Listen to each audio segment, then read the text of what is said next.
సైదాపురం మండలంలో 10వ తరగతి పబ్లిక్ పరీక్షలు మొదటి రోజు ప్రశాంతంగా జరిగాయి.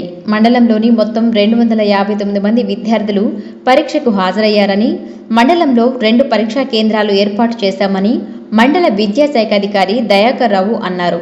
స్థానిక ప్రభుత్వ ఉన్నత పాఠశాలలో అలాగే కలిచేడు మైనింగ్ సెంట్రల్ పాఠశాల కేంద్రాలలో పరీక్షలు నిర్వహిస్తున్నట్లు తెలిపారు. పరీక్షా సమయంలో విద్యార్థులకు ఎటువంటి ఆటంకాలు లేకుండా పగడ్బందీ ఏర్పాట్లు చేశామన్నారు.